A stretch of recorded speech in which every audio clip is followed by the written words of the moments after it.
La relation que Zilia entretient avec d'Eterville et sa sœur Céline s'est relâchée, voire quelque peu détériorée au cours des lettres. Céline s'est mariée et tend à délaisser son ancienne amie, pour laquelle elle n'a jamais non plus nourri une curiosité très profonde. D'Eterville, quant à lui, a du mal à vaincre son sentiment d'amour persistant envers Zilia. Son attitude oscille entre une montée sincère, notamment quand il promet à Zilia de faire en sorte qu'elle puisse bientôt revoir son cher et tendre Asa, et une douloureuse amertume. Vivant mal le fait d'être éconduit et d'avoir à demeurer dans la friend zone, comme on dit aujourd'hui, il hésite à partir, à s'éloigner et cède, en tout état de cause, à une forme de chantage affectif auprès de la péruvienne qui n'a aucune raison de ne pas l'apprécier.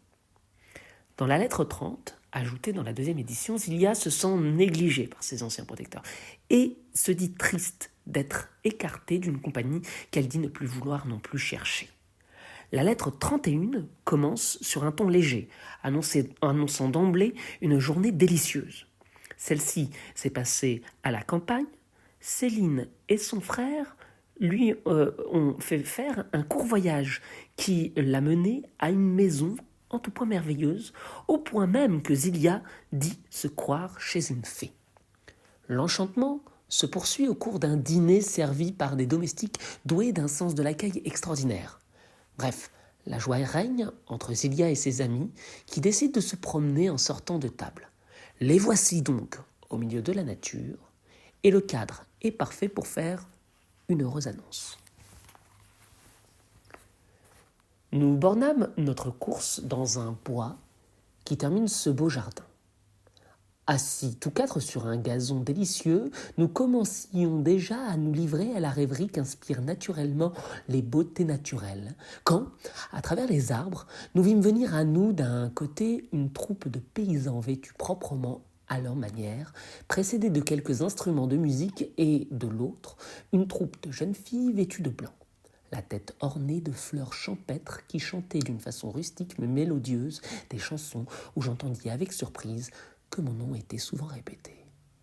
Mon étonnement fut bien plus fort lorsque les deux troupes nous ayant jointes, je vis l'homme le plus apparent quitter la sienne, mettre un genou en terre et me présenter dans un grand bassin plusieurs clés avec un compliment que mon trouble m'empêcha de bien entendre. Je compris seulement qu'étant le chef des villageois de la contrée, il venait me faire hommage en qualité de leur souveraine et me présenter les clés de la maison dont j'étais aussi la maîtresse. Dès qu'il eut fini sa harangue, il se leva pour faire place à la plus jolie d'entre les jeunes filles. Elle vint me présenter une gerbe de fleurs ornée de rubans qu'elle accompagna aussi d'un petit discours à ma louange dont elle s'acquitta de bonne grâce. J'étais trop confuse, mon cher Asa, pour répondre à des éloges que je méritais si peu.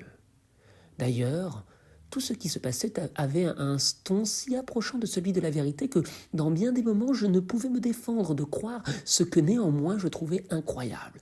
Cette pensée en produisit une infinité d'autres. Mon esprit était tellement occupé qu'il me fut impossible de proférer une parole. Si ma confusion était divertissante pour la compagnie, elle ne l'était guère pour moi.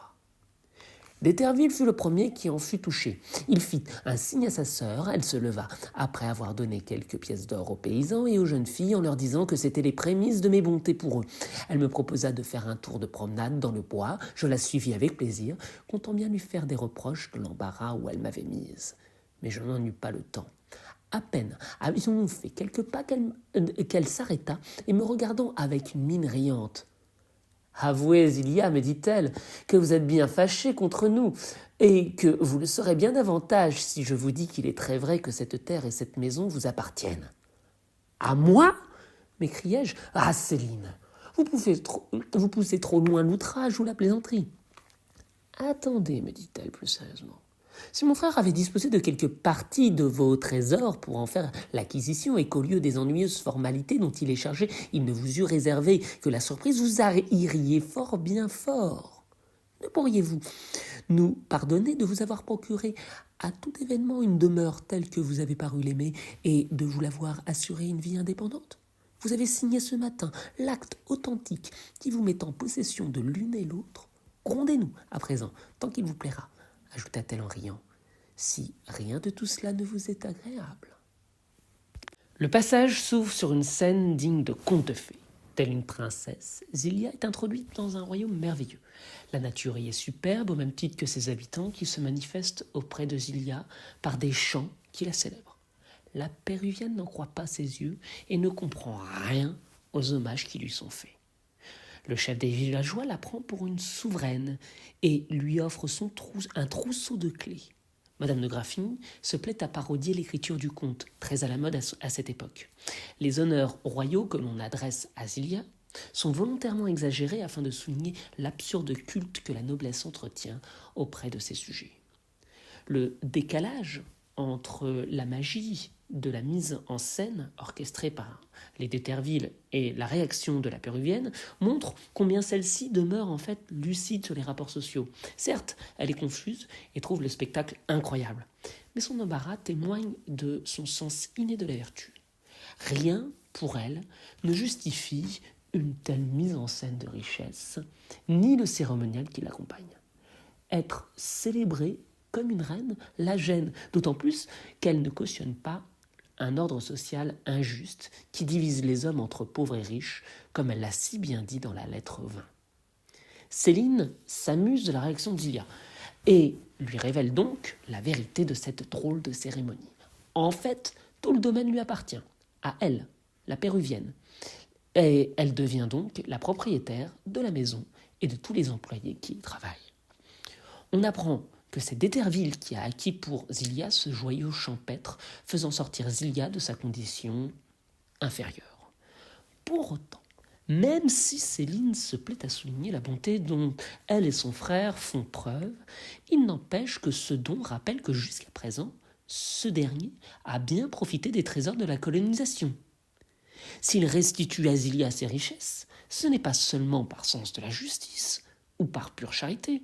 C'est aussi, on peut l'imaginer, afin d'acheter son affection au moment même où il la perd.